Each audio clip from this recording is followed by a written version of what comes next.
Louvado seja o nome do Senhor Jesus. Agradecemos a Deus,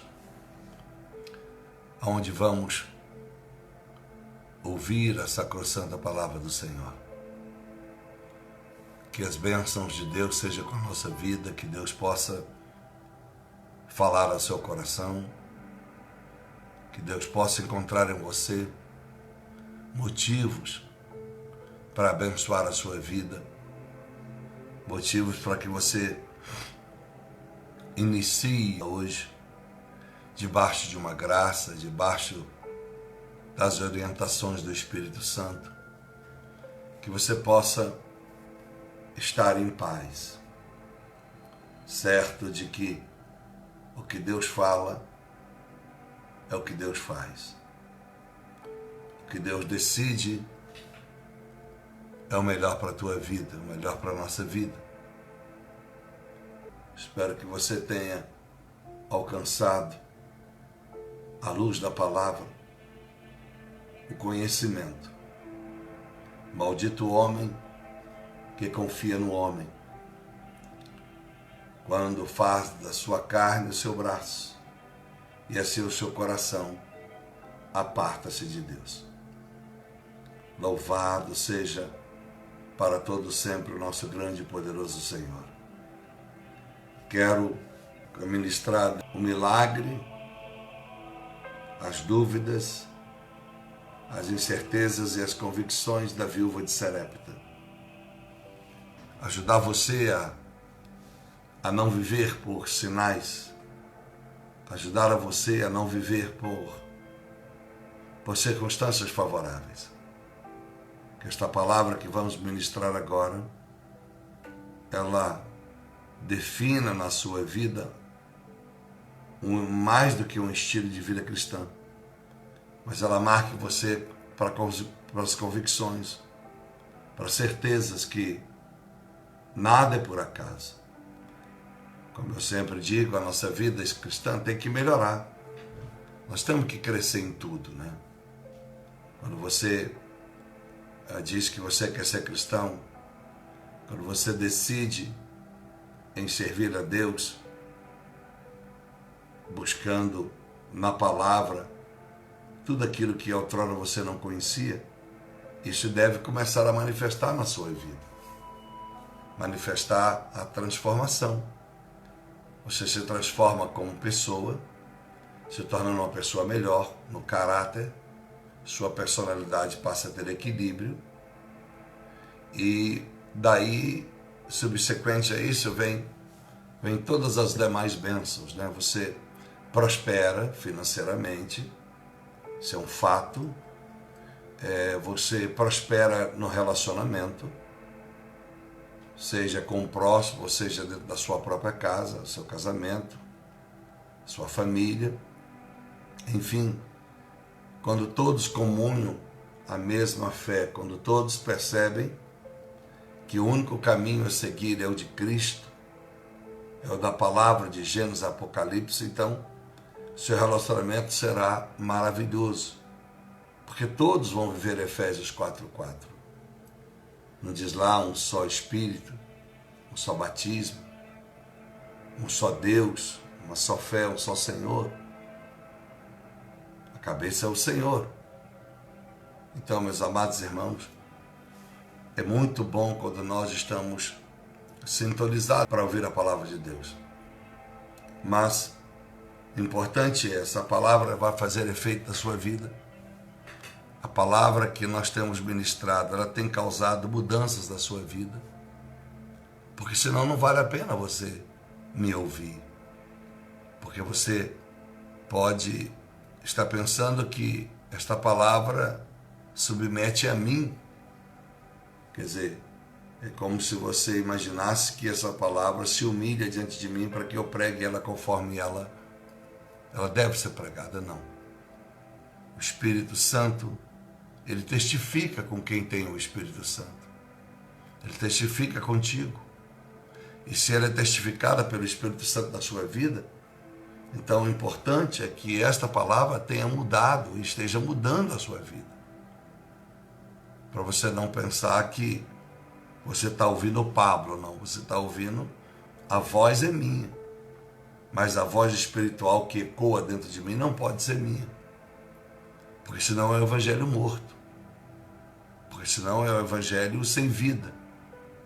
Porque senão, ao invés de ser uma ministração da palavra, é uma oratória, é uma falácia. É apenas uma pregação humana. Então, tome posse de tudo aquilo que você vai ouvir. Faça uma reflexão de novo hoje, se vale a pena servir a Deus. Vale a pena ouvir mensagens através desse ministério ou não? Faça uma reflexão aonde você se encontra com Deus nesse exato momento da sua vida. Ainda cheio de dúvidas? Ainda cheio dos porquês? Deus há de derramar a sua graça e a sua luz na nossa vida. Amém? Louvado seja Deus. Eu quero ler o texto então de 1 Reis, capítulo de número 17. Quero falar sobre a fé. Essa fé e aquilo que nós falamos na madrugada de sexta para sábado.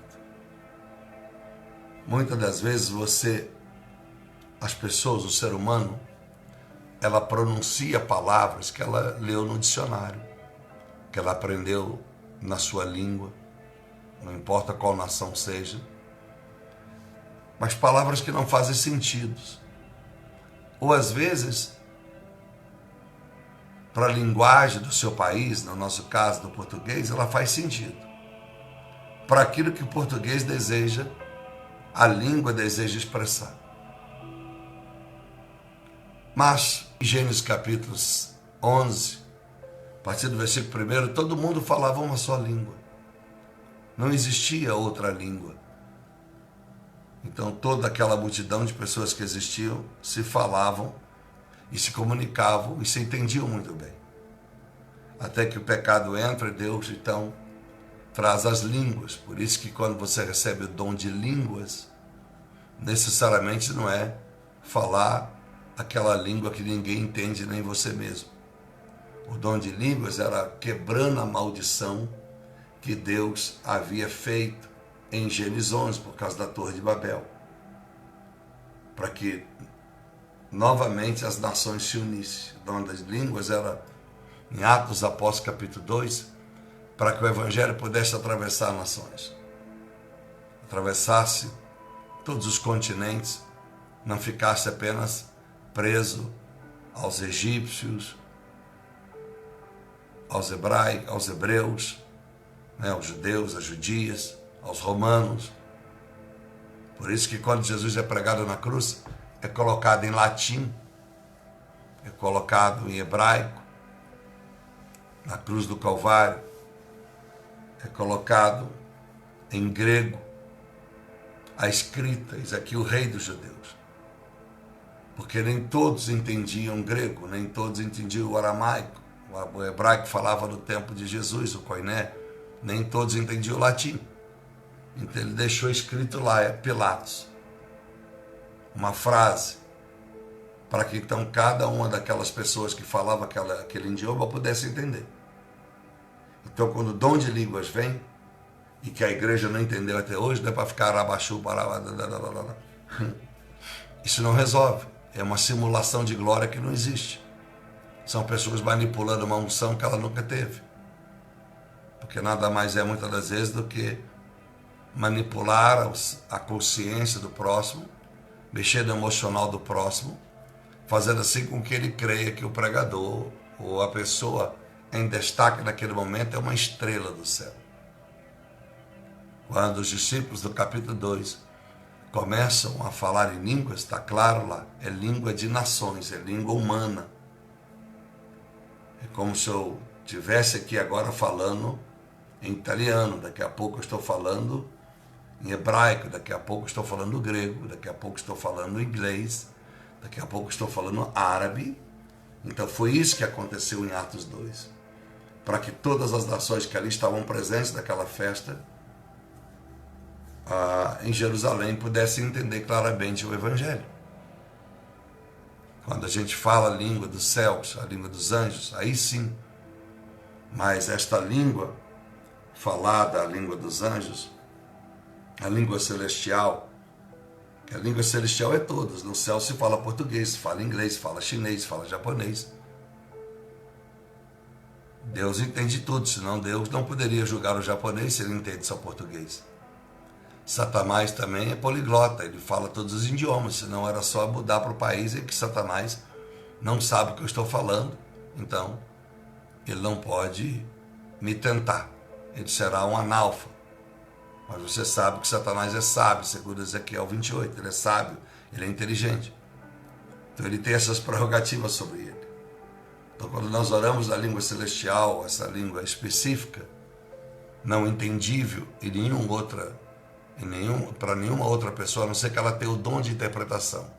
Quem ouve tem um dom de interpretação, ou quem fala também recebeu o dom para interpretar o que está dizendo, senão quando você ora em línguas, você deve orar entre você e Deus.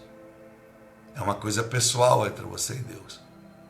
Não pode ser aleatoriamente para poder bagunçar um culto, né? Por isso que 1 Coríntios, capítulo 14, versículo 40, diz que tudo na casa de Deus deve ser com ordem e decência. Maravilhoso Deus.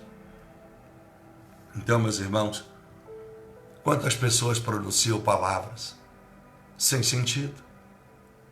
O português tem muitos erros de interpretação. O inglês, muitos erros. O grego, todas as línguas vêm com muitos erros de interpretação.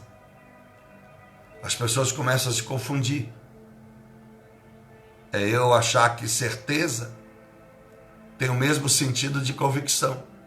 Alguém te pergunta, você tem convicção de que você está tomando a decisão certa? Aí você responde, tenho plena certeza. E são duas palavras que parecem que têm o mesmo sentido, mas têm sentidos e conotações muito diferentes. Então eu preciso entender o que é convicção e o que é certeza. Estou dando esse exemplo que eu vou usar o sinônimo e o significativo dessas duas palavras para ministrar o texto de 1 Reis capítulo 17. Aí você vai refletir melhor. Será que o português que a professora de português diz que é certo está realmente certo? Na linguagem bíblica, para a interpretação, para o entendimento bíblico, para o contexto todo bíblico? Ou será que esse português que a sua professora, o seu professor te ensina, ele é apenas um português que é legítimo, que é correto, segundo aquilo que eles decidiram por si mesmo, um grupo de seletos homens que se consideram expert em português, decidiram que tal palavra deve estar no dicionário. O português, desde que eu nasci, já mudou algumas vezes. Já mudou, palavras que tinha acento não tem mais, palavra que tinha C cedilha não tem mais. Palavras mudaram. Palavras foram acrescentadas em português, outras foram tiradas. Se estava certo lá atrás, por que mudaram lá na frente? Quer dizer que quem estava lá atrás então aprendeu tudo errado. Ou quem está agora está aprendendo tudo errado, porque se mudou o português, estava errado o passado, e entenderam que tinham que consertar para o presente e futuro. Mas quem garante que o português que falamos hoje está 100% correto? Se daqui a 50 anos Jesus tiver voltado, alguns professores de português vão se reunir, o Ministério da Educação, o MEC, e vão entender que precisa mudar e dar conotações diferentes às palavras portuguesas. Aí quem está errado? É nós nessa geração ou a futura geração? Então, meus amados, sem o Espírito Santo, as pessoas vivem uma confusão sem entendimento. As pessoas vivem uma suposta inteligência, desculpa a palavra, burra. Por isso que a Bíblia não deve ser entendida simplesmente pelo idioma que você fala. Você precisa pedir o Espírito Santo para te dar graça. Porque a Bíblia escrita pelo português ou pelo inglês hoje. Eu tenho muitas Bíblias, irmão, sabe? Se você ver, é só aqui, ó. A Bíblia está cheia de erros gramaticais. Então, pastor, nós devemos parar de ler a Bíblia? Não.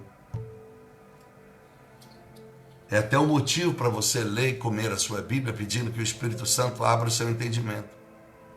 Que o Espírito Santo te dê graça, para que você entenda o que está lendo e possa exaustivamente buscar o conhecimento.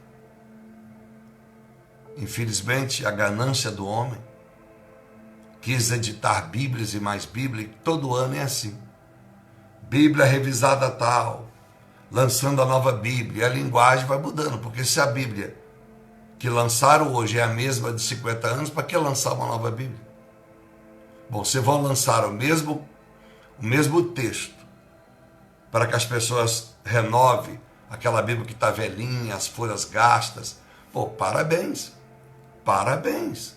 Aí sim é necessário, mas ficar lançando Bíblias, ficar lançando Escritura Sagrada, quase que trimestralmente, quase que todo trimestre, no Brasil e no mundo, é uma aberração. Quer dizer que a Bíblia que eu tinha 20 anos atrás não vale nada, a que eu tinha 31 anos atrás não vale nada. Porque se lançaram outra para corrigir os erros da que eu tinha 30 anos atrás, e daqui a 10 anos, e daqui a um ano, porque estão mudando, todo ano são várias Bíblias lançadas, só você pesquisar no Google. Aí você pergunta qual delas está certa, qual delas é mais fiel ao texto originário. Meu Deus. Então, vamos lá. Vamos ler o texto e vamos ver o que Deus vai falar no teu coração. Diz assim, a partir do versículo 1, tá? Ora, Elias, tisbita dos moradores de Gileade, disse a Acabe: tão certo como vive o Senhor Deus de Israel, perante cuja face estou, sem orvalho, nem chuva haverá nestes anos, senão segundo a minha palavra. Então Paulo, nesse início de mensagem de leitura bíblica que eu estou fazendo para você, ele está dizendo que não haverá chuva e nem orvalho na terra, só segundo as suas palavras. Preste atenção. Não haverá chuva e nem orvalho. Haverá uma seca terrível. Se não tem orvalho, não haverá mais pastos para os animais. Porque o pasto não depende necessariamente da chuva. Ele depende do orvalho. É aquele sereno que rega as plantas logo cedo. O clima global tem mudado. Mas me lembro muito bem como criança, que eu ia para a escola de shortinho, né? A gente ia de shortinho para a escola, tênisinho que chute, e quando a gente encostava numa planta, ou se escorregava e caía numa grama, ela estava molhada. Não é porque o homem havia molhado ou havia chovido, era o orvalho. Versículo 2. Depois veio a palavra do Senhor a Elias: retira-te daqui, vai para o oriente, e esconde junto ao ribeiro de Querite, que está a leste de Jordão.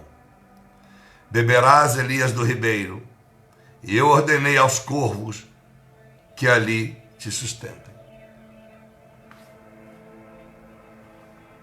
Como é que pode, né? Deus deu ordem aos corvos. Eu falo que a nossa geração está tão neófita, está tão analfa, biblicamente falando, embora é uma geração cheia de conhecimento, cheia de diploma, cheia de faculdade, universidade, MBA, mas ela é tão analfa que ela se tornou refém dos charlatões.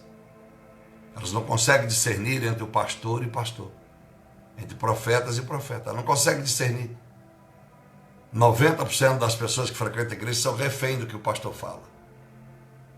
Acreditam piamente e passam a ser passam a ser para a denominação como o torcedor fanático é para o Corinthians ou para o seu clube. A denominação passa a ser o motivo de conflito e confronto com pessoas de outras denominações. E o pastor dela passa a ser o Deus da vida dela. Por quê? Porque ela não consegue ter essa comunhão com Deus, com as Escrituras Sagradas. E aqui, você vê, Deus vai falar com um corvo, com urubu. Você imagina se você pegasse o pastor Pablo falando com o cachorro, dando ordem, ó, você vai fazer isso e isso assim, porque Deus mandou você fazer isso, isso e isso. E o cachorro dissesse assim, amém. Você ia dizer, pastor, o senhor ficou doido, esse cachorro não é cachorro. Isso é aqueles animais robóticos que a Globo tem mostrado no Fantástico. Que sobrevoa, é o robô robótico, é o pássaro robótico, é o macaco robótico, essa série que tem passado no Fantástico. E se mistura junto aos animais originais, animais, né, vivos, e bota um robô ali parecido com ele para ver a reação e estudar cientificamente, biologicamente, aquele animal, aquela ave. Agora você imagine Deus chamando o urubu e conversando com eles. É um negócio tremendo, irmãos. Se você pensar, como é que Deus fez isso? Reuniu todos eles? Reuniu 2, 3, 4. Porque aqui está no plural. Ele disse, né? Que ele daria ordens. Olha, e ordenei aos corvos, no plural. Ordenei, já ordenei. Não pedi favor, eu dei ordem. No plural, os corvos que te alimentam. Então, esses pássaros iam trazer comida para ele. Durante mais de 3 anos. Imagine um cara morando. Eu não sei se ele construiu uma barraca para ele. O que ele fez? Mas ele ficou mais de 3 anos na beira de um rio. E que esse rio vai secar. E todo dia, vocês vão ler aqui, era levado carne e pão para ele. Carne dos animais que iriam morrendo. Porque não tem orvalho. Não tem chuva. Os animais morrem de sede porque não tem mais pasto. E antes que a carne apodrecesse, durante aquele tempo, os urubus iam levando o alimento. Cada boi que morria, a carne fresca era levada. E com certeza Elias, naquele tempo era fácil, né? Flexionava um pedaço de madeira na pedra e ali causava fogo, botava um pouquinho de capim seco, já que não tinha orvalho, ali fazia a sua fogueira e Elias se tornou churrasqueiro. Vamos ler. Então, se os corvos ouvem a voz de Deus, por que o ser humano hoje resiste tanto à voz de Deus? Por que a igreja é tão desobediente? Por que há tantos escândalos dentro da igreja? Por que há tanta gente fracassada dentro da igreja? Por que há tanta gente pobre na miséria mesmo, seja no conhecimento ou seja financeiramente? Por quê? Se Deus fala com o urubu, não pode falar com você? Não pode falar comigo? Ou será que Deus tem falado e nós não temos entendido? Por que será, irmãos? Você já se perguntou? Porque a Bíblia é clara. Eu quero ler para os irmãos. Mais uma vez, olha. No versículo 11 do capítulo 9 de Jó diz assim: quando o Senhor passa por mim, não o vejo. Mas quando ele retornou a passar, eu também não percebi. Gosto desse versículo. Uma igreja sem percepção e sem visão. Deus passa, não está vendo. E ele insiste em passar, já perdeu-se o discernimento, a percepção. Não é mais só a visão, a percepção. Que eu posso ser cego, deficiente físico, ele pode não enxergar, mas ele tem a percepção de alguma coisa perto dele. E pelo tato, ele então percebe as coisas. Então olha o que Jó disse aqui. É uma coisa tremenda. Mas olha no capítulo 33, que pode ser o caso também da maioria. Pois, verso 14, pois Deus fala, ora de um jeito, ora Deus fala de outro jeito, embora os homens possam não entender o que Deus fala. Jó 33, 14. Então você imagina que o urubu pode ser mais inteligente que eu e você? Você imagina? Você está perdendo por urubu. É por isso que no Tsunami a gente já citou N vezes Esse exemplo e tantos outros, no tsunami na Ásia, que matou mais de 360 mil pessoas. Os animais foram os primeiros a correrem para as montanhas. Os elefantes estouraram as correntes, amarrados naqueles tocos, e subiram para a montanha e ninguém entendeu. Os macacos, enfim, as serpentes, todos os animais. Foi provado isso. Aí você busca na internet do Dr. Google o que aconteceu no tsunami da Ásia com os animais. Muitos morreram, mas muitos foram salvos, que correram para as montanhas para fugirem das águas. Eles perceberam. Por que eles perceberam? Eles ouviram a voz de Deus. Em Jó 33 diz que os animais pressentem a presença de Deus. E a igreja perdeu a sensibilidade à presença de Deus. A igreja não consegue mais ouvir a Deus. O máximo que ouve é um pastor ignorante pregando o que não sabe, o que não leu, o que não entendeu, o que foi para a escola teológica. E que o cara da escola teológica é aquele exemplo simples. Ele ensina a caçar onça quando nunca viu uma. Quando ele nunca entrou na selva para caçar. Mas ele quer ensinar. Ele quer ensinar sobre Deus quando ele nunca teve experiência mesmo com Deus. Quando ele nunca teve experiência com o Senhor. Simples assim. Então o corvo ouviu a voz de Deus. Os corvos. Não tinha um urubu com a inteligência aguçada que os outros não tinham, não. Todos que Deus chamou aqui no texto ouviram a voz de Deus. Ele disse: vocês vão sustentar ao meu profeta Elias. É muito forte, né, irmãos? Leia a Bíblia, mas com o Espírito Santo. Se você não tem entendido certos textos da Bíblia, busque mais. Deus me deu o Espírito Santo. Deus me conceda, por favor, faça jejuns, que nós fazemos toda a quinta para receber o Espírito Santo. Faça sacrifícios na sua vida financeira. Deus vai te abençoar.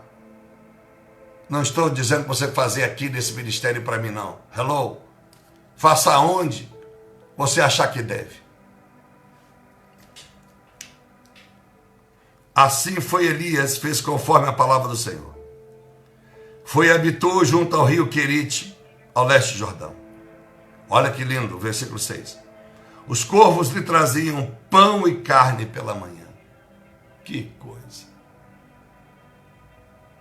Da onde esses corvos tiraram o pão? A carne é sim, mas o pão? Onde eles tiravam esse pão? O pão necessariamente não é o pão feito da padaria, o pão que a mulher faz em casa. Deus está dizendo, os corvos traziam para Elias a carne e alimento, e alguma coisa mais. Trazia para ele. Alguns podem até sugerir que é o maná do céu, mas se o maná do céu viesse do céu, cairia exatamente onde Elias estava. Não precisava, Deus não lançou esse maná do céu em algum lugar específico, onde os urubus pegavam e levavam para Elias. Não. Então esse pão era um alimento. Era como se fosse, eles tirassem legumes, eles tirassem alguma planta, algum tipo de vegetal que pudesse estar na mistura com a carne. Então diz que diariamente levavam para Elias. Louvado seja Deus.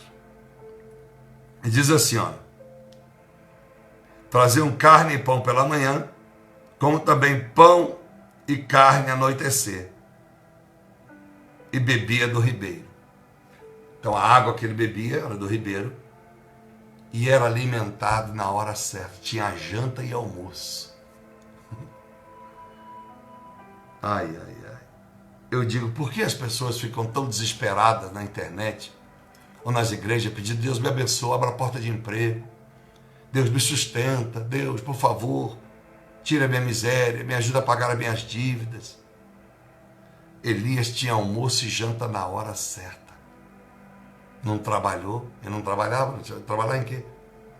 Ficou lá sentado, orando, dormindo, mais de 3 anos. Deus cuidou dele no momento da maior crise, de uma das maiores crises, né? Houve tantas crises em Israel por causa do pecado. Então eu te pergunto, Deus é o mesmo? Hebreus 13 ontem, é o mesmo ontem, hoje, eternamente. Ele não é o mesmo para te abençoar, para mudar a tua sorte? Lógico que é. Mas por que isso não acontece? Porque o mundo se distanciou muito de Deus. E a igreja, na mesma proporção. A igreja de pedra.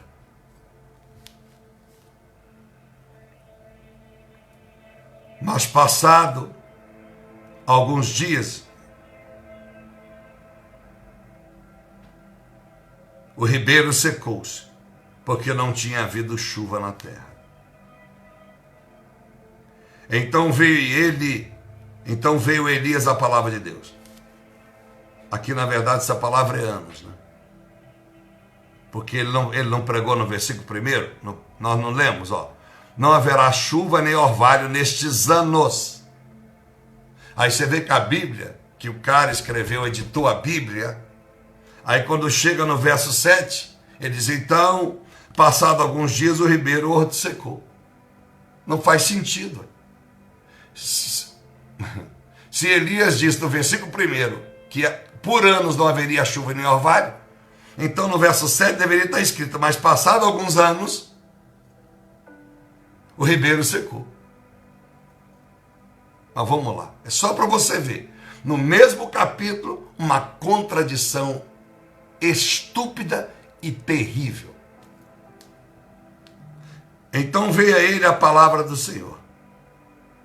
Levanta-te e vai a Sarepta, que pertence a Sidom, e habita ali uma cidade. Ordenei a uma mulher viúva ali que te sustente. Deus já ordenou a viúva. Da mesma forma que ordenou os povos. Agora Deus falou com uma mulher. E ela entendeu que ela deveria sustentar Elias dali para frente. Então ele se levantou e foi a Sarepta. Chegando à porta da cidade, estava ali uma viúva apanhando lenha. Ele a chamou.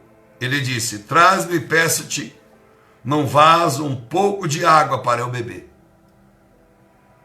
Indo ela buscar, ele a chamou, ele disse, traz-me também um pedaço de pão.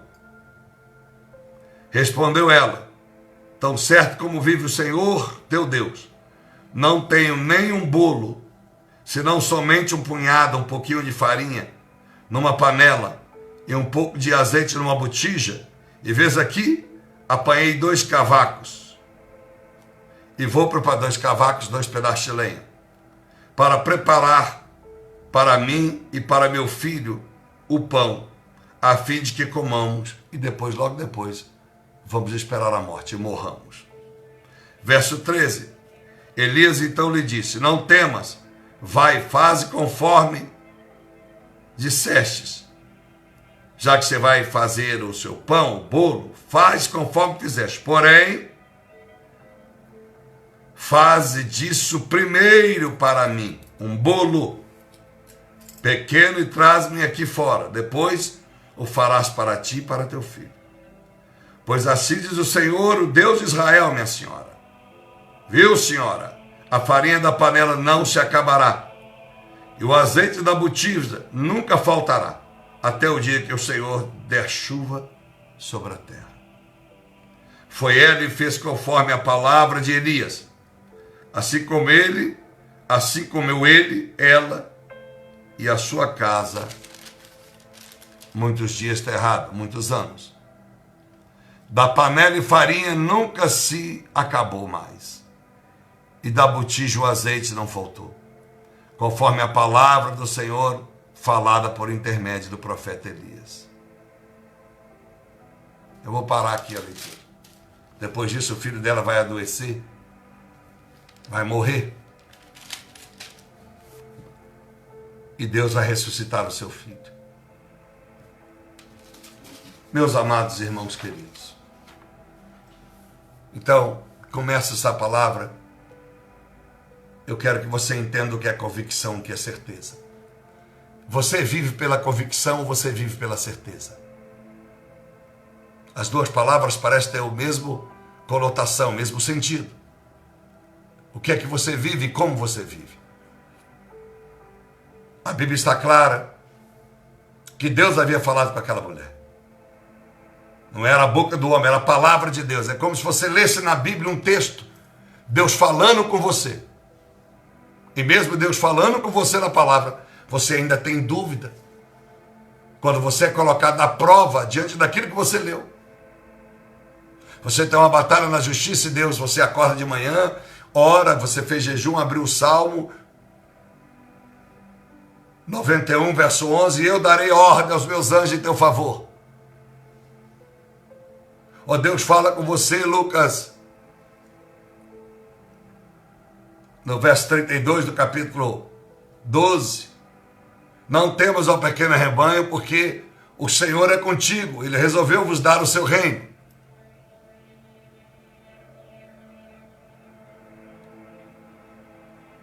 E você, a hora que está diante da sua causa, diante do juiz, a hora que você sai de casa para resolver o problema, você já tem dúvida, você está trêmulo, você está muito ansioso. E ansiedade é sinônimo, é sentimento, é uma sensação daquele que está com medo de que alguma coisa dê errado. A ansiedade tem que dar certo. Ai, meu Deus, não vai vir. Será que fulano vai vir no encontro como ele falou? Ai, será que ele vai chegar? Será que vai dar certo aquilo que eu programei? Então a ansiedade é um sintoma do medo. O medo é o sintoma da ausência da verdadeira fé. As convicções e a certeza não estão andando lado a lado. Pessoas vivem convicções sem certezas e certezas sem convicções. Deus ordenou aquela mulher numa plenitude tremenda. E agora Elias chega para ela e disse: mulher, você está dizendo aí que só tem um pouco de farinha, um pouco de azeite, vai fazer uma comida para você, um bolo para você, e você vai comer e vai morrer? Não, faze conforme você disse, faça lá esse bolo lá, com o resto da farinha que você tem. Porque eu garanto para você que jamais faltará, nunca mais, faltará farinha e faltará azeite dentro da tua casa até que Deus volte a chover. Faça chover. Faça primeiro para mim, eu vou comer primeiro, depois você vai comer. Você já imaginou? Tem tantas revelações deste texto, né? Saber honrar o profeta de Deus, saber honrar o profeta, o homem de Deus, que Deus levantou para abençoar a tua vida. Mas as pessoas hoje, elas não fazem isso, né? Elas não honram nem a Deus, muito menos o profeta. Eu conheci na minha vida alguém que honrou a mim. Honrou a mim e a Deus. Mesmo quando na casa dela faltava, ela honrava. O prazer dela era honrar esse ministério. De 2008, 2009, 2010, 2011. Não esqueço nunca mais essas coisas. Então imagine você, hoje, você tem 3 filhos e você encontrar um profeta, um homem de Deus na sua vida, e esse profeta lhe pedir o que realmente você tem dentro da sua casa hoje, que só serve para a quantia do almoço e janta para você e seus filhos, você dizer: não, eu vou dar para o senhor. E os seus filhos? Meus filhos vão aprender a jejuar hoje. Você faria isso? Mas foi isso que essa mulher fez. Ela tirou do filho e dela, porque o profeta disse: se você me der para mim, você me honrar, eu te garanto que não vai faltar para você e para o teu filho. É isso que você faz. É isso que a igreja faz. Não esqueça o profeta, tá? Essa mulher vai honrar. Ela vai aceitar a palavra do homem de Deus, embora ela não precisava dizer aquilo. Como eu vou fazer isso se o que eu tenho é tão pouco, eu vou comer e vou morrer? Deus já tinha dito para ela. Nós começamos o texto, Deus dizendo: eu já ordenei a viúva para te sustentar. Então ela não precisava de mais nenhuma confirmação, concorda? Ela não precisava que Deus falasse de novo. Ela não precisava que o profeta dissesse para ela.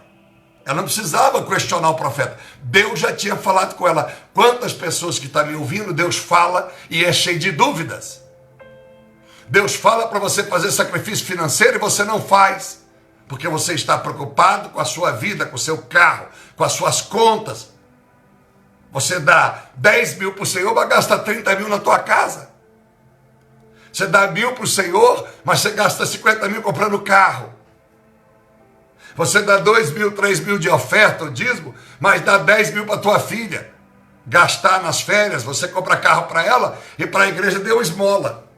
E aí você criou um monte de prestação para pagar e nunca sobra para Deus. Então você vive na sua casa uma minguaria, uma vida apática, o evangelho miserável, o evangelho fracassado, vivendo como a maioria. Essa é a grande verdade que eu quero pregar. Presta atenção que Elias vai dizer para ela: olha, enquanto não houver chuva, não faltará nada dentro da sua casa. Em outras palavras, quando começar a chover, senhora, por favor, Comece a trabalhar. Comece a produzir, porque chegará o tempo da senhora voltar a produzir de novo. Hoje a senhora está vivendo da produção da colheita da senhora do passado. Mas haverá dias que a senhora vai ter que trabalhar, tá? Não pensa que o milagre vai acontecer agora, você vai ficar só em casa sentado e as panelas vão se encher de farinha e nunca faltará azeite na sua botija. Não pensa nisso não, vai, viu, minha senhora? Tem crente assim, ele entra na igreja, aí os milagres que acontecem hoje, ele acha que agora a vida toda da mesma forma. Deus pode fazer coisas sobrenaturais, te dá um mês de colheita financeira astronômicos, exponencial. Deus pode te dar um trimestre abençoado, tudo dando certo. E pai, você começa a prosperar, as coisas mudam, mas de repente seca a fonte, você diz, o que está acontecendo? Onde entrou esse demônio?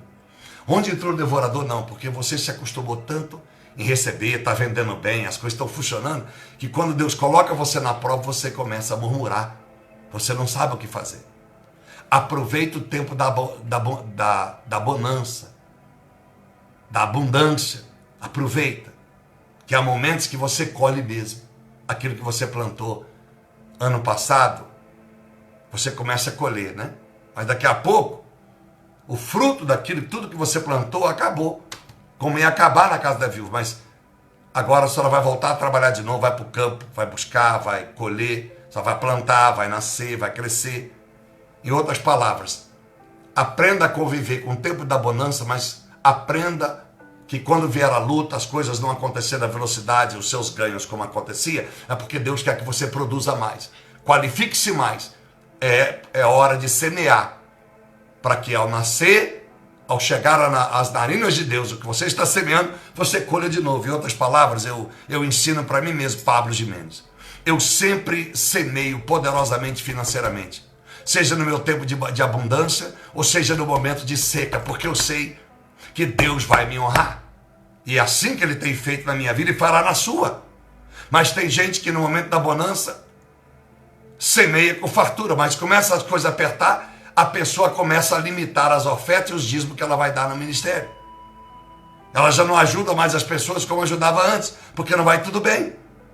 Ela está esperando o Natal para dar aquela oferta de novo. Ela está esperando o dia das crianças para dar oferta às crianças de novo. Ela está esperando uma data oportuna para poder abençoar as pessoas. Que Deus te abençoe. Que Deus tenha misericórdia da sua vida e da minha, para que nós estejamos entendendo o que Deus está pregando. Aquela mulher vai obedecer à voz. Não é de Deus, não. A Bíblia diz que ela fez, depois que ela relutou em dar para Elias a comida que Deus já tinha dado ordem para ela, você vê que ela estava disposta a não obedecer a Deus. Meu Deus, Deus fala e a pessoa ainda não obedece. Aí eu te pergunto, como Pablo vai aqui crer que você vai obedecer? Você acha que por isso que eu digo, Pablo não vive pelas críticas ou pelos elogios. A minha convicção, a minha certeza é pela fé que eu tenho. Não me importa se você me critica ou se você me elogia. Porque eu estou convicto e certo do que eu estou pregando. É a voz de Deus. Então essa mulher, Deus fala com ela e ela rejeita. Ela vai desobedecer. Aí Elias tem que... É como se Deus precisasse de Elias para fazer uma mulher acreditar em Deus. Meu Deus. Você precisa do Pablo para você acreditar em Deus? Deus não é suficiente. É por isso que ainda existe pastor. Porque as pessoas leem a Bíblia e não crêem. Aí eu sou usado. Então o pregador ele tem que ser o expoente da palavra de Deus de forma que eu motive a você. Que eu entusiasme você a acreditar que o que você leu é verdade e que Deus vai fazer na sua vida. Mas a maioria não acredita nem em Deus, muito menos no profeta. Eu sei disso. Porque senão eu tinha, não seguidores, uma audiência muito maior que tem agora. Porque senão eu era o bambambam do YouTube. Eu era das maiores visualizações, com muita modéstia. Eu não tinha tanta gente miserável que segue meu ministério, que nunca ajuda em nada as missões. Então, meus amados irmãos, No verso 15 diz a Bíblia que ela faz conforme a palavra de Elias. Assim comeu ela e também a sua casa há muitos anos. Muita gente trocando a voz, repito, de Deus para do homem. Tem gente que eu preciso confirmar na vida dela que Deus é com ela, porque Deus é insuficiente para ela. Parece uma humilhação a Deus. Eu fico imaginando o que Deus sente no coração. Precisar usar um pastor, depois que ele já falou com aquela pessoa, faça, aí fica pedindo um sinal. Fica pedindo, parece a antena parabólica. Pessoas miseráveis. Não faça votos limitados a Deus. Um dia alguém disse para mim, eu não gosto de fazer voto, papai, eu não gosto de fazer voto não, pastor. Por que você não gosta, filho? Ah, porque, não, você tem que fazer voto. Quem não faz voto é porque é frouxo. Quem não faz voto é porque não tem compromisso. Quem não faz voto é porque não acredita que Deus tem para ele. Você tem que ser uma pessoa de voto. Porque voto é o sinal de que você está crendo em Deus. Voto é um sinal de que você crê que a sua semeadura, seja de jejum, seja de oração, seja financeira, ela não está indo para o pastor, via pastor, mas é para Deus, e Deus vai te honrar. Tem que fazer voto. Eu rapei a cabeça para fazer um voto. Era um mês. Eu disse, eu vou até o final do ano. Voto. Dá 90% que eu ganho. É voto. Ah, eu faço voto porque eu tenho medo de não conseguir. É isso que Satanás quer. Que você tenha medo de não conseguir cumprir o seu voto. É por isso que eu fiz o voto de orar o ano todo. Isso é um milagre, isso é coisa extraordinária. E Deus me prometeu que ia me usar em milagres exponenciais, terríveis. Deus ia me usar em milagres que eu nunca pude imaginar. Estou falando com você e fica arrepiado. Eu tenho certeza. Porque Deus tem feito na minha vida. Mas eu quero ver onde não tem perna, nascer perna. Onde não tem olho, nascer olho. Pessoas que nasceram sem audição, ouvir, mudo, falar, mas falar mesmo. Pessoas especiais que se chamavam no passado de mongolóide, ser curada, síndrome de Down. Então é preciso fazer voto. Eu fiz o voto. Porque eu não tenho medo. Porque eu fiz o voto para Deus e Deus há de suprir em minha vida condição física e moral e caráter para cumprir até o fim naquilo que eu me comprometi a fazer. A não ser que ele me mate, porque se ele me matar, eu cumpri o voto até o dia que ele me matou. Aleluia, passa a régua. É por isso que Deus tem me abençoado. E muitas pessoas se escandalizam quando eu conto o meu testemunho aqui. Você quer ser abençoado? Então faça votos a Deus, em todas as áreas. Mas na financeira não tem como você prosperar se você não colocar a última coisa que você tem no altar de Deus. Foi o que essa mulher fez. Mas Deus já tinha falado.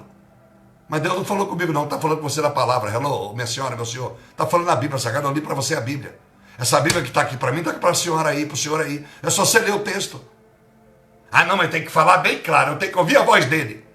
Mas quando a senhora está com dor de barriga, a senhora pergunta a Deus, o senhor pergunta se tem que ir para o banheiro ou a senhora vai para o banheiro rápido, para não fazer nas roupas? Quando a senhora está com vontade de comer, a senhora pergunta a Deus se vai comer ou a senhora ora com tanta alegria pela comida que está no teu prato? Hã? Quando a senhora recebe uma bênção, um presente, a senhora pergunta a Deus se deve receber aquele presente? Ou a senhora e o senhor, na maioria das vezes, recebe sem perguntar a Deus se aquilo provém de Deus? Porque nem tudo que reluz é ouro. É por isso que Eliseu não recebeu os presentes de Naamã. Naamã não estava querendo corromper Eliseu. Mas Eliseu não quis receber os presentes dele. Por que, pastor, ele não quis receber? Simples assim. Porque ele queria que Naamã não apenas fosse curado, mas se tornasse um adorador de Deus. E pagando ele com presentes a Eliseu, Eliseu na cabeça dele disse, bom, esse cara nunca mais vai servir a Deus, que ele vai achar que quem curou ele foi eu, e quem curou ele não fui eu, foi o Deus que curou ele, então que ele fique devendo a Deus, não a mim. Então, Naamã, nunca esqueça, o resto da vida você deve a Deus esse favor que ele te fez, por privilégio e misericórdia, porque você não merecia ser curado, você nunca o adorou, nem o conhecia, e você trouxe essas roupas primeiramente para comprar o milagre de mim. Eu não estou à venda, o milagre de Deus não é vendido, e você volte com tudo isso, porque a Deus dê você o que você trouxe. Aleluia. A mulher faz, e nunca mais vai faltar azeite e farinha na sua panela. assim como diz o Senhor. Eu te pergunto, há aqui no texto convicção e certeza. O que é convicção? O significado, eu vou dar o significado, o sinônimo e o oposto da palavra convicção e da palavra certeza. Aí você vai refletir aonde a sua vida está e por que ela está onde está. Aonde você quer chegar? Aonde você quer chegar?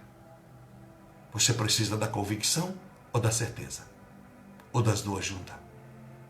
Convicção é crença em primeiro plano, é crença ou opinião firme a respeito ou propósito de algo, como base em provas evidenciais, totalmente pessoal ou até não, mas também por razão simplesmente íntima. Eu tenho convicção, eu quero estar convicto disto ou daquilo e pronto. Eu tenho convicção e pronto. Eu tenho convicção. A convicção adquirida pode ser resultado da influência, da persuasão de alguém na sua vida. Tem pessoas que vivem convicções terceirizadas. Alguém o fez ser convicto, mas não é uma convicção que nasceu do coração de uma fé sobrenatural.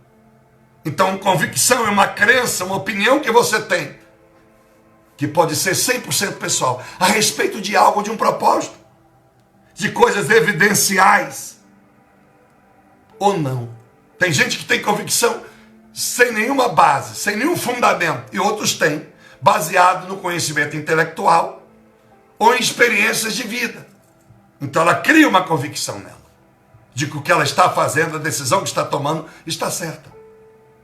Em segundo plano, a convicção significa um estado de excelência ou de profunda perfeição em princípios de ideais sólidos, lúcidos, por conhecimento do assunto ou vivência ou prova da ciência do conhecimento. Repito, eu posso ter convicção porque alguém persuadiu-me a crer em algo, então eu criei uma convicção porque a pessoa me convenceu. Eu posso ter convicção porque a ciência do conhecimento, eu estou tomando a decisão porque eu tenho bastante conhecimento, eu li a respeito, eu estudei a respeito e eu tenho uma convicção. Ou eu posso ter convicção baseada apenas em informações.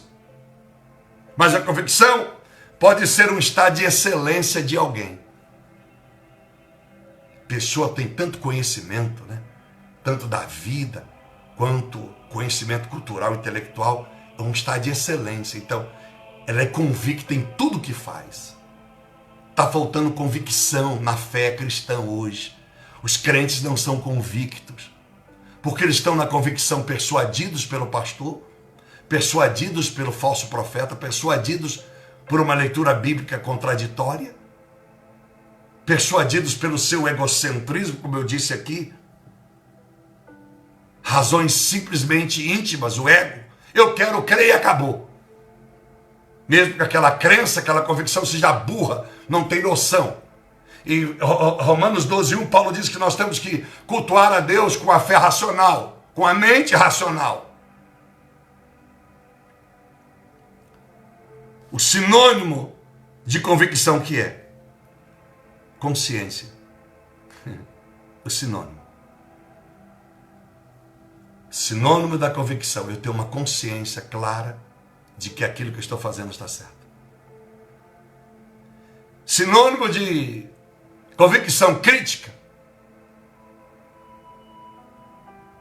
eu tenho convicção que essa minha crítica que estou fazendo, ela é a correta. Sinônimo de convicção, um juízo. Eu tenho certeza que eu tenho condições de fazer um juízo disso ou daquilo, porque eu tenho pleno conhecimento de vivência ou intelectual, cultural. Sinônimo de convicção, opinião. Eu tenho certeza que a opinião que eu estou dando, vamos dizer assim, o parecer que eu estou dando é o correto. Eu tenho convicção que a opinião que eu estou dando neste assunto, neste caso, a opinião que eu estou dando para a senhora, para o senhor, esse parecer é o mais correto, ou é o 100% correto. Sinônimo de convicção, valor. Há valor no que eu digo.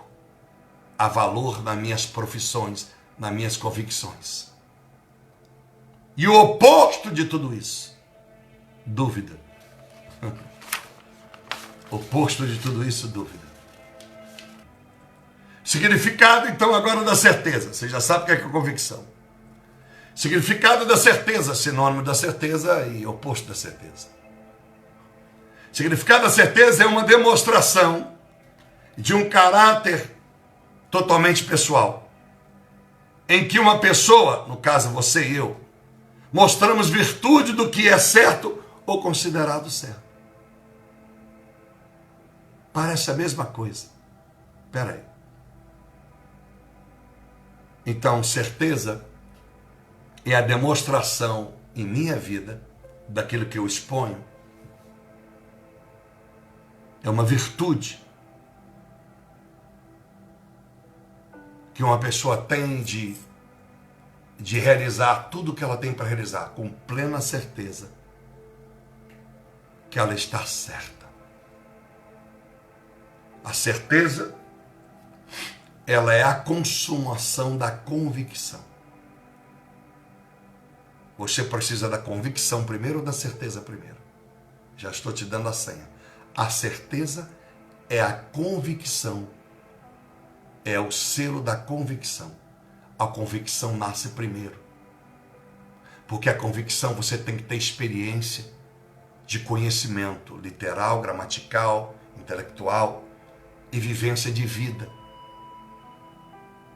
Não só porque você foi persuadido por alguém para acreditar em algo. Você tem experiência pessoal. Experiência com Deus deve ser pessoal, embora eu te ensine e provoco você a buscar essa experiência. Mas você não pode viver baseado na experiência e convicção do Pablo. Eu provoco em você para que você busque essa convicção com Deus. Então essa convicção com Deus te dará a certeza de que você pode tomar essa decisão. A certeza é nada mais aquilo que a convicção impulsionou ela. A convicção, ela sopra a certeza e faz com que você viva a convicção e a certeza lado a lado, porque uma não sobrevive sem a outra. O sinônimo de certeza, fé, firmeza e segurança no que pensa, no que sente, no que realiza, no que decidiu fazer. Oposto da certeza, covardia, eu me acovardo. As convicções não foram bastante para me dar certeza, para mim tomar essa decisão, para me fazer isso que eu tinha que fazer para a obra de Deus, para minha família, etc e tal. Eu me acovardo, é o oposto de certeza, o oposto. Oposto da certeza, o oposto, receio. Receio é um medo inconsistente. O que é um medo inconsistente? Eu tenho receio, eu tenho medo de tomar essa decisão. É baseado no medo inconsistente. É um medo que não tem consistência, porque você não se assegurou na convicção. Então esse medo não deveria existir, porque esse medo não tem fundamento porque você tem medo. Por que muita gente não age pela fé? Porque ela tem um receio. Eu vou fazer voto. Quando eu estou provocando, falando muito sobre finanças, eu estou te provocando. Porque os 8 homens bilionários do mundo cristãos eu preguei, está aí no YouTube, está no meu site, você pode buscar. Se não sabe, se você nunca ouviu essa mensagem minha, esse número que está no Facebook e no Instagram, pede a assessora. Só você pode esquecer o nome dela. Ela chama Fátima, se esquecer não tem importância. Você liga para esse número aí, liga ou passa o WhatsApp. Por favor, me manda o link da mensagem dos 8 bilionários que o pastor pregou, cristão, que dava 60%, 40%, 80%, 90%, 100% a certo ponto da sua vida para Deus e ficaram bilhardários como John Rockefeller. Você vai receber essa mensagem aí. Homens cristãos de fato. E eu não estou pregando aqui apenas riqueza financeira. Eu estou pregando a riqueza espiritual. Para que você não seja um fracassado. Para que você não viva o cristianismo apático, anêmico, que não vai para lado nenhum. Os milagres são tão escassos na nossa geração que quando alguém curou da bursite, de uma dorzinha na coluna, os pastores têm que ficar mostrando isso na televisão. Por que Deus milagres? Os mortos ressuscitando em massa. Oposto da certeza, já falei, covardia, receio, o medo inconsistente, suspeita. Ele anda com suspeita, eu não sei, eu suspeito, será que isso vai dar certo? Não vai. Isso chama-se suspeita. Então suspeita, 1 Coríntios 13, verso de número 5, disse, o verdadeiro amor, não há suspeita. Eu não suspeito o mal. Eu não tenho dúvida que eu devo tomar aquela decisão ou que eu não devo tomar. A minha certeza, as minhas convicções são plausíveis, são pautadas em Cristo e em a sua palavra. O oposto da certeza, descrédito. Você não dá crédito ao que você me ouviu pregar agora. Você não dá crédito que a Bíblia descreve. Você não dá crédito de uma profecia que você recebeu do verdadeiro profeta, de uma profetisa. Você vive o descrédito com Deus. Você não crê em Deus como devia. Sinônimo oposto da certeza, desculpa. De novo. Vivência com as incertezas. Quanta gente vive uma vivência das incertezas? Por ela não saber o dia de amanhã, deixa eu guardar o dinheiro no banco. Deixa eu guardar o dinheiro debaixo do sofá. Não, minhas coisas, pastor, esse mês as coisas eu não estou vendendo como devia. É essa hora que você deve fazer sacrifício. Hello! Pastor, eu estou orando muito e as coisas estão acontecendo. É essa hora que você não deve parar de orar. Ore mais, jejue mais, leia mais a Bíblia, adore mais a Deus. Glorifique a Ele. Eu te amo, eu te adoro, Deus, a coisa está difícil, está feia, mas eu não consigo deixar de te amar. Isso tem me provocado a te amar mais, te adorar, dizer que só o Senhor é Deus. Adorar é dizer que só o Senhor é Deus, não há outro Deus majestoso como o Senhor. O Senhor é o todo desejado, o Senhor é meu príncipe da paz, o Senhor é o meu conselheiro, o Senhor é meu advogado, o Senhor é o meu salvador, o Senhor é o ar que eu respiro. Adorar a Deus. Aleluia. Então, a certeza deve ser dependente das minhas convicções, pois a convicção vem primeiro. Já disse aqui agora, pois ela deve existir firmada em conhecimento, como disse, de vivência, experiência da vida do dia a dia, ou da ciência do conhecimento. Você tem conhecimento, você lê a respeito na Bíblia Sagrada, aí você tem plena certeza, pela convicção de que você está no caminho certo. Não vou viver pedindo sinal a Deus. Deixa de ser estúpido colocar a palavra de Deus em jogo. Não faça como a viúva de Serepta. E o filho dela vai morrer. Sabe por quê? Porque ela colocou Deus em dúvida para acreditar no homem. Antes de crer em mim, crê em Deus e na sua palavra. Porque eu apenas confirmo que Deus já falou com você na palavra. E se não falou, porque você não leu a palavra como devia. Ficar lendo a palavra por minutos e por segundos. E só o livro que lhe convém. Leia a Bíblia, faça o plano de ler a Bíblia anualmente. Leia a Bíblia toda, porque Deus vai falar contigo. Quando você me ouvir pregar, você não vai ficar emburrado. Não vai dizer que eu sou estúpido e ignorante, que eu vou ser apenas o confirmador do que Deus já falou contigo. Aquela mulher, além de duvidar de Deus, está confrontando o profeta. E eu tenho gente no meu ministério que, além de duvidar de Deus, coloca, me confronta. O que é confrontar o Senhor? É você não crer no que eu prego. É você não fazer exatamente o que eu mando você fazer. Porque, meus amados irmãos, o Senhor manda em mim? Não, não manda em você.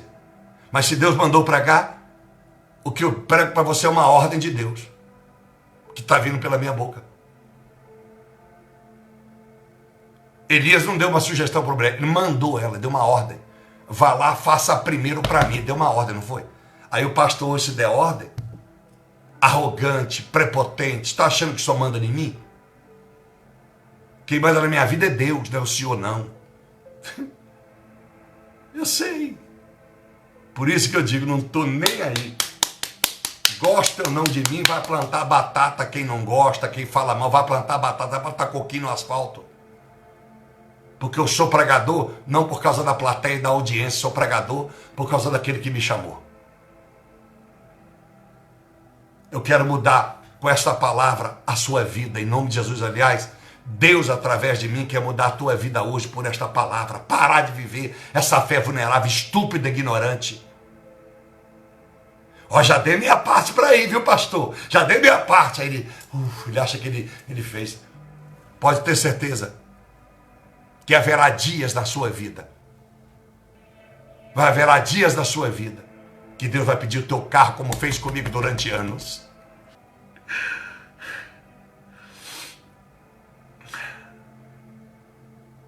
Eu passei 17 anos de pastor, não podendo ter carro, e quando tinha carro, eu tinha que entregar. Passei anos, Deus falando comigo, você não vai ver sua filha a fazer missões com dinheiro. E eu lá nos Estados Unidos chorando porque eu não podia vir para ver minha filha. Eu não tinha dinheiro para comprar a passagem, ou fazia missões ou vinha para o Brasil. Só fui dar para ela o presente de 15 anos quando ela fez 18. Ajudado por uma vida, porque senão ela teria recebido o presente dos 15 anos de idade que toda mocinha merece. Uma grande festa. Só a partir de 2017, quantos anos ela já tinha? Eu tenho 28, tinha 25 anos. Há tempos na sua vida que Deus vai requisitar tudo que você tem, para que você não viva apenas por convicções, mas convicções de certeza, não apenas por certeza, mas certeza baseada em convicções. Vai haver dias que Deus vai te dar tudo de volta, como tem feito com Pablo.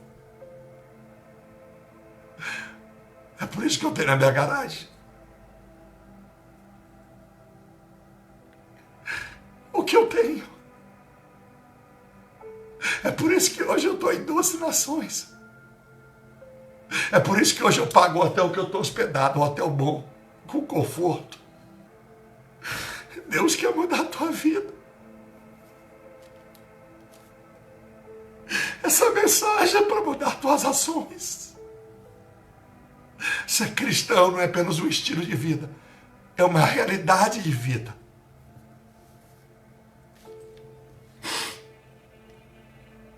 Então, a certeza deve ser dependente das suas convicções, pois a convicção vem primeiro. Repito, pois ela deve existir firmada em conhecimento de vivência, de vida, a maturidade da vida, a escola da vida, e também pela ciência do conhecimento, a palavra. E daí, a convicção dá a luz para a sua certeza de que você está fazendo certo. Então a viúva de Sarepta faz o certo. No momento da crise, na certeza de sua convivência do conhecimento, ela já tinha ouvido a Deus. Agora ela vai fazer o certo. Deus já tinha falado com ela no verso 9 do capítulo 19, do capítulo 17. Mas eu te digo, olha, que vergonha. A viúva tutibiou, dubiedade de fé, de sentido, dubiedade de convicções, de certeza. Por que ela duvidou? Se Deus já tinha falado com ela. Por que ela confronta Elias? Eu não posso fazer isso, porque o que eu tenho é só dar para mim, meu filho aqui. Por que ela tutibiou? Pessoas mesmo repletas do conhecimento valorizam mais as suas certezas baseadas no seu oposto, na covardia, no receio, um medo inconsistente, descrédito das convicções que outrora adquiriram. Pessoas mesmo repletas de conhecimento ouvem minhas mensagens diárias. Mesmo assim,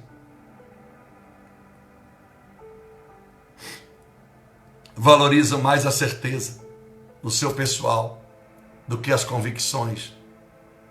Não une as duas coisas.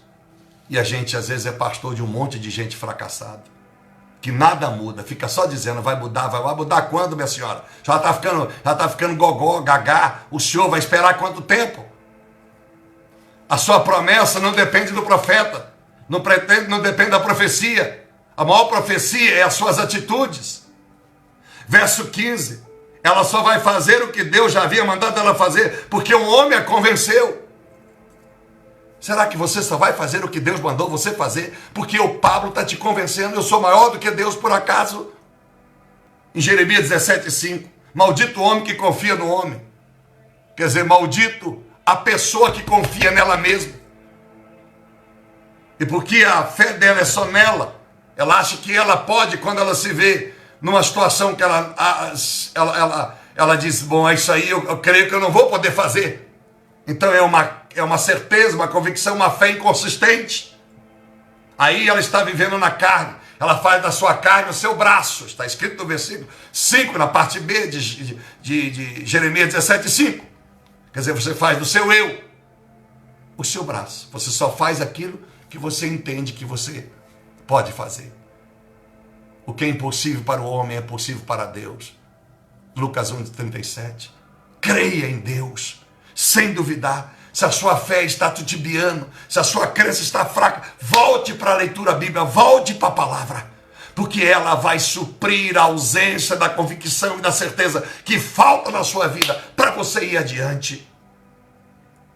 Muita gente trocando a voz de Deus pela voz de um homem, quando Deus pela palavra já tem falado contigo, com a maioria dos crentes. O povo hebreu no deserto disse Moisés, ouve você a Deus e fala você conosco, porque não queremos ouvir a Deus, que vamos morrer ouvindo a voz dele. Trocar a voz de Deus pela voz do homem. Qual é o homem? Qual é o pastor? Qual é o anjo? 1 Reis capítulo 13. O profeta, Deus diz para ele, vai até lá. O rei de Israel, vai até lá. E deu um cajado nele. Que a prova e a luta que eles estão passando foi porque ele está adorando, construindo um altar errado. E quando você der lá a profecia, lá em 1 Reis 13, viu, profeta? Você volte para trás. Eu não quero que você coma na cidade, nem beba nada. Não receba presente, volte para trás. Senão o leão vai te matar. Tá bom, profeta? Ele disse, sim, senhor. Aí ele vai e faz exatamente o que Deus faz. O rei quer agradar ele. Não. Deus falou que não é para isso. Aí ele volta para trás, da metade do caminho. O profeta antigo da cidade, com inveja dele, porque o profeta antigo, que é o que tinha moral, o pseudo-pastor, estrelato da TV, ficou com inveja. Porque quem é esse cara que veio aí e mudou o coração do rei e o rei não me obedece? E as coisas estão mal aqui. Aí falaram, o profeta assim, que caminho que ele pegou? Aí ele voltou pelo Oriente, que ele pegou aqui, esse caminho aqui, e seguiu, não sei onde ele está, não, ele foi aqui. E o cara foi atrás dele, o profeta velho. E disse para ele, ó, você que é o profeta que foi lá na nossa cidade, lá em Israel, falar, assim, foi. Pois é, eu quero te chamar você para ir lá em casa, para nós almoçarmos. Ele disse, mas Deus falou comigo que eu não podia comer nada na sua cidade. Que era para mim só profetizar, fazer o que Deus mandou. Levantar o novo altar de Deus e voltar para trás. Ele disse, não, mas Deus falou comigo também. O anjo de Deus, o anjo apareceu para mim e falou também que era para falar com você que você pode ir lá comer. Você está liberado. Aí ele voltou. Quando ele estava na mesa comendo, junto ao profeta velho, volta a voz de Deus. Eu não disse para você não comer. Ele levanta da mesa. História muito profunda. Ele volta. No meio do caminho, ele é morto por um leão. O profeta que trocou a voz de Deus pela voz de um anjo. Lembra a carta ao Apocalipse, começa sempre assim, ao anjo da igreja. Cuidado. Por isso que eu digo, confira tudo que eu prego, seja a igreja de Bereia.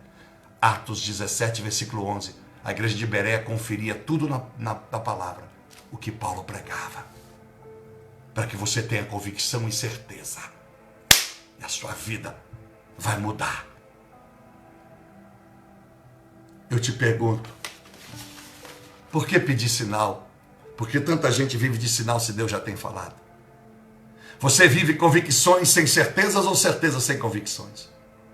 Suas convicções te fracassam porque são influências de persuasão de outras pessoas. Porque são de razões 100% íntimas do seu ego. Será que por isso falta certeza naquilo que só você pode fazer por você mesmo? Para viver num patamar diferenciado. Então eu te convido agora a viver uma convicção por excelência. De conhecimento de vivência ou de conhecimento da ciência, do intelectual, da cultura bíblica. Porque ela vai te dar resposta para tudo desde a sua vida sentimental, a espiritual, a material, como cuidar da sua saúde, está tudo aqui. E assim você trará consigo certezas seguradas pela firmeza da fé sobrenatural. Sinônimo da certeza, eu preguei, fé, firmeza. Aleluia. Você terá uma certeza e uma convicção cega para o medo e o fracasso. E viva para decisões para o seu sucesso.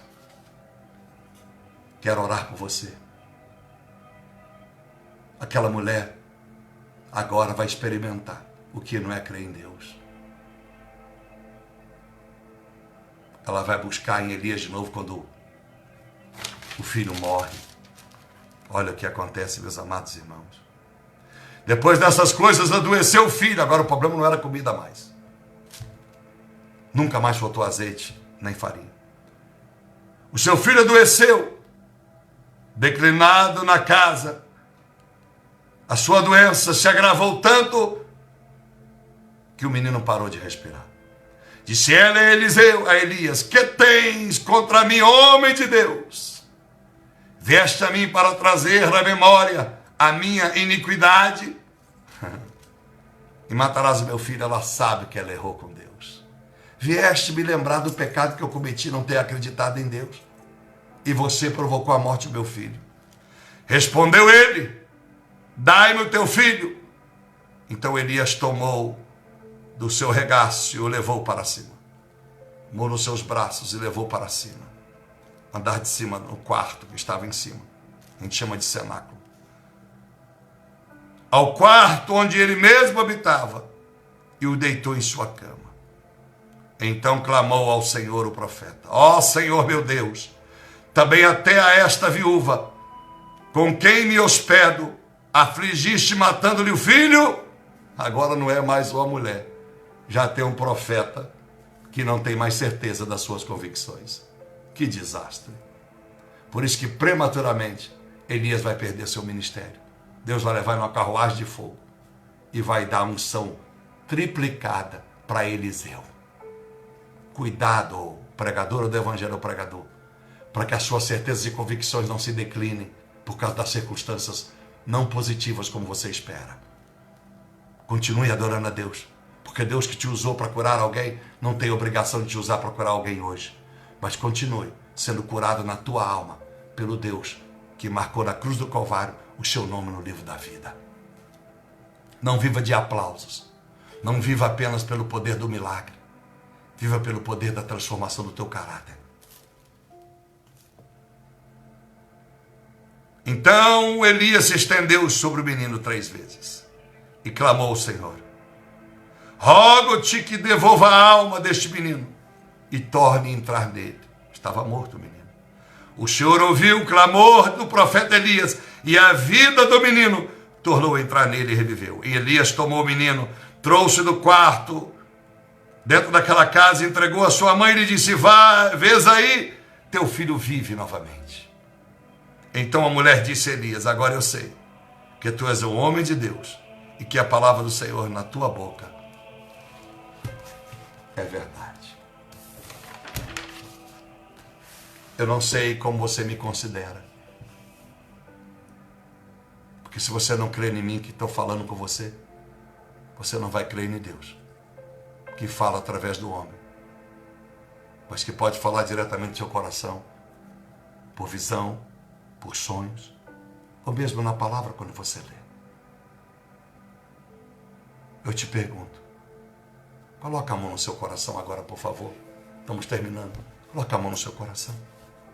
Olha a pergunta que eu vou lhe fazer, pelo Espírito Santo. O que te faz repetir os mesmos erros da viúva? Não tem ouvido Deus falar?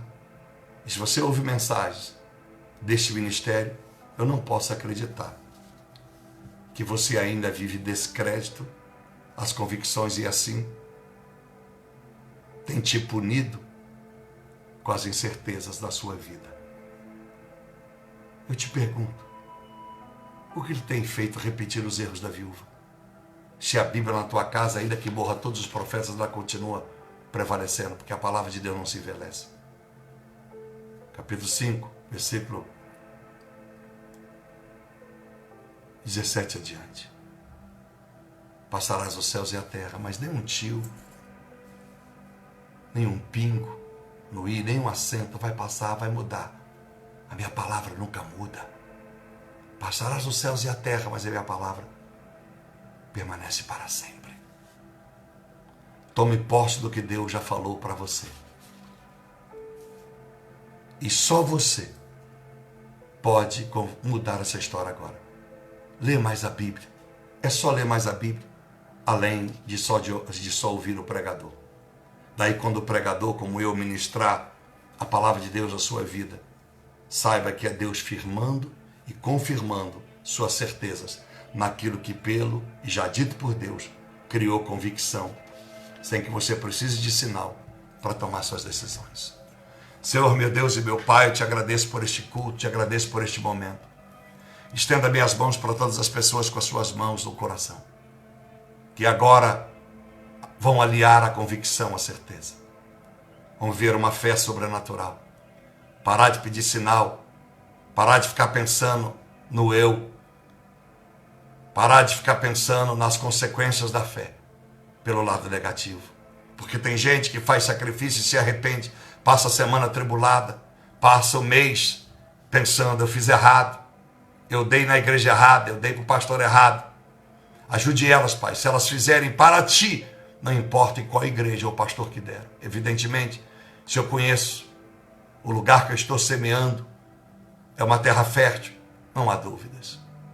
Abençoe cada uma dessas irmãs e irmãos que me ouviram e todos que ouvirão essa mensagem no YouTube, no Facebook, no meu site, porque eu quero essa mensagem gravada pelo menos no meu site, para que todas as pessoas, quando precisar discernir entre convicção e certeza, entre a certeza e a convicção, para que saibam que primeiro deve nascer a convicção, para que a certeza venha coroá-la, porque sem convicção não há como ter certeza.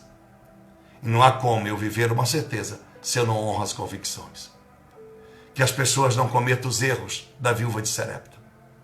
Que as pessoas sejam não vulneráveis, volúveis, mas sejam constantes, consistentes, solidificadas na palavra do conhecimento. Abençoe, Pai, que nunca falte profeta na vida delas. E o maior profeta hoje é o Senhor Jesus Cristo, na pessoa do Espírito Santo. Que nunca falte na vida delas a profecia, a palavra. Ao invés de ficar procurando alguém profetizar para suas vidas, elas possam ler a Bíblia, que a Bíblia é o Senhor profetizando direto para elas. Em nome do Senhor, Pai, uma semana de muita consistência nas convicções e nas certezas. Será que as pessoas, quando dizem que têm convicções, essa palavra tem, na verdade, a conotação no mundo espiritual como devia ter? Será que as pessoas que agora estão orando comigo, quando dizem que têm certeza do não que disseram, ou do sim que disseram, quando elas dizem ter certeza da decisão que não tomaram, ou da decisão que tomaram, será que elas estão firmadas no sinônimo e no significado real da palavra certeza? Será que não estão vivendo o oposto das convicções e das certezas? Deus e Pai Todo-Poderoso, derrama uma unção sobre essas vidas. Tudo seja novo. Nasça novos cristãos hoje. Renove a fé de cada um deles. Renove por amor ao nome do teu Filho Jesus Cristo. A partir de agora, o conceito de atitude de fé. Que nunca troque a voz do Senhor por de um anjo. Nunca troque a voz do Senhor por de um homem. O Senhor é a primeira voz. A dos profetas é o ecoar da voz já existente, que é a do Senhor. Muito obrigado, meu Pai. Que haja cura dentro da alma, haja cura no coração, haja cura na mente. E aí as demais curas, por consequente, há de acontecer. Assim eu oro, agradecido, abençoando o Senhor, como Davi disse. Bendigo ao Senhor a minha alma. Eu abençoo o Senhor com a minha alma. Que o amor de Deus e o teu poder a graça, a misericórdia e a compaixão de Cristo e as doces consolações e a comunhão do Espírito Santo seja com todos vocês hoje e por todo sempre. Tá bom? Que eu tenha contribuído de alguma forma para mudar as suas convicções e certezas. Um beijo no coração. Fique com Deus.